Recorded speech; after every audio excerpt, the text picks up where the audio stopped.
자, 오늘 저희가 좀 깊게 파볼 주제는요. 바로 의제 기부금입니다. 네. 보내주신 자료들을 보니까 이게 세무회계 쪽에서 아주 흥미로운 개념이더라고요. 아, 네, 그렇죠.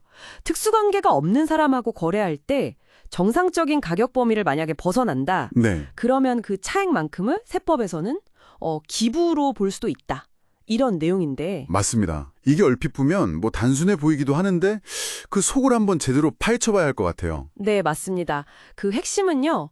뭐 현금이나 자산을 직접 이렇게 준 게 아니더라도 네네. 거래 조건을 통해서요. 실질적인 어떤 경제적 이익이 넘어갔다. 이렇게 판단되면 세법은 이걸 기부로 본다는 겁니다. 아, 실질적인 이익이요. 네, 그러니까 거래의 어떤 형식보다는 그 경제적 실질, 이걸 중요하게 보는 거죠. 세법의 아주 중요한 원칙을 보여주는 예시라고 할 수 있겠습니다. 그렇군요.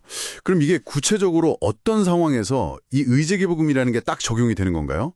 뭐 조건 같은 게 있겠죠? 아, 네.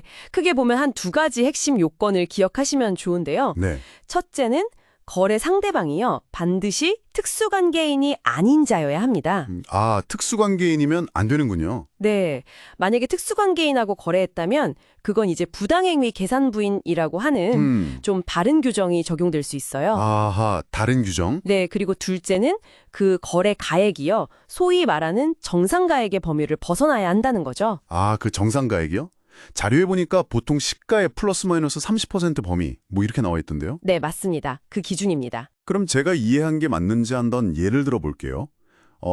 만약에 시가가 1억 원짜리 자산이 있는데 이걸 특수관계가 전혀 없는 A씨한테 제가 5천만 원에 풀었다고 치죠. 네. 그러면 정상가액 하한선이 7천만 원이잖아요. 1억의 70%? 그렇죠. 그럼 7천만 원보다 2천만 원 더 싸게 판 거니까 이 2천만 원 이게 의제 기부금이 되는 거군요. 네. 정확합니다. 바로 그 계산 방식이에요. 그럼 반대로 제가 A씨한테서 시가 1억짜리를 1억 5천에 샀어요.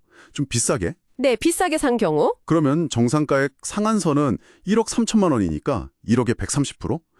이것도 1억 3천보다 2천만 원 더 비싸게 산 셈이네요. 맞습니다. 그 초과분 2천만 원. 그럼 이것도 2천만 원이 의제 기부금으로 잡히는 거고요? 네. 맞아요. 저가 양수도 고가 양수도 다 해당될 수 있죠. 근데 여기서 또 중요한 포인트가 뭐냐면요. 네. 이렇게 기부로 간주된 금액 있잖아요. 이걸 법인의 경우엔 실제 뭐 현금이 나간 건 아니지만 세법상 기부금으로 인정을 해줘요. 아, 진짜 돈이 안 나갔는데도요. 네. 그래서 법정 한도 내에서는 비용 처리, 즉 선금으로 처리가 돼서 법인세 부담을 좀 줄여주는 효과가 있을 수 있다는 거죠. 와, 신기하네요. 물론 그 한도를 넘어가면 비용 인정은 안 됩니다. 그건 손금 불산입이고요. 아, 한도 내에서만. 그렇군요. 근데 이게 자산 거래 말고 다른 경우도 있다고요. 예를 들면 뭐 부동산 빌려주는 거, 임대 같은 거요? 아, 네, 맞습니다. 이것도 중요한 부분인데요. 자산의 매매뿐만 아니라 예를 들어 부동산 같은 자산을 그냥 공짜로 쓰게 해준다거나 네. 무상으로 혹은 시세보다 엄청 싸게 현저히 낮은 임대료를 받는다. 이런 경우에도 그 시세와의 차익만큼을 의제 기부금으로 볼 수 있어요. 아, 임대료 차익도요? 네. 그런데 이게 모든 거래에 다 적용되는 건 또 아니라고 하셨던 것 같은데요. 가령 뭐 서비스 같은 거 있잖아요. 서비스를 공짜로 제공하거나 아니면 돈을 그냥 빌려주는 경우 이런 건 어떤가요? 예리하신데요. 좋은 질문입니다. 이 의제 기부금 규정은요. 주로 자산의 양수도나 임대차 같이 재화의 공급과 관련된 거래에 좀 더 중점적으로 적용되는 경향이 있습니다. 재화의 공급이요? 네. 그래서 말씀하신 것처럼 용역, 그러니까 서비스죠. 서비스를 무상으로 제공하거나 자금을 무상이나 낮은 이자로 빌려주는 거래. 이런 거에는 원칙적으로 이 규정이 적용되지는 않습니다. 아, 왜 그럴까요? 아마도 제 생각에는 서비스나 자금 대여 같은 경우는 그 정상 가격이라는 걸 객관적으로 딱 산정하기가 자산 거래보다는 조금 더 복잡하거나 어려울 수 있어서 그렇지 않을까 싶습니다. 하긴 그렇겠네요. 가치를 딱 매기기가 좀 애매할 수도 있고. 네, 그런 측면이 있겠죠. 그렇군요.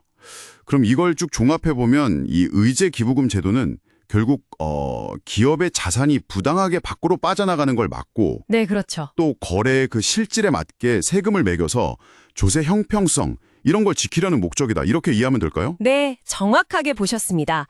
겉으로 보이는 거래 형태, 그 너머에 있는 실질적인 증여 효과. 다시 말해서 경제적 이익이 공짜로 넘어가는 걸 포착하려는 세법의 의지. 이걸 명확하게 보여주는 규정이라고 할 수 있겠죠. 네. 오늘 이 의제 기부금에 대해서 쭉 알아봤는데요. 이게 단순히 뭐 세금 계산 방법 이걸 넘어서서요. 네네. 거래의 형식하고 실질이 다를 때 우리 사회가 이걸 어떤 기준으로 바라보고 또 조정하는지 이걸 좀 엿볼 수 있는 흥미로운 지점이었던 것 같습니다. 그렇죠. 실질과세 원칙의 한 단면이니까요. 네. 여기서 근데 한 걸음 더 나아가서 이런 질문을 던져볼 수도 있을 것 같아요. 정상적인 거래하고 실질적인 증여. 이걸 가르는 그 경계선이 과연 항상 명확할까? 좋은 질문이네요. 아니면 그 기준 자체가 앞으로 뭐 사회 변화나 경제 환경 변화에 따라서 어떻게 또 변해가고 발전해 나갈지 그 과정을 좀 지켜보는 것도 의미 있는 일이 되지 않을까 싶습니다.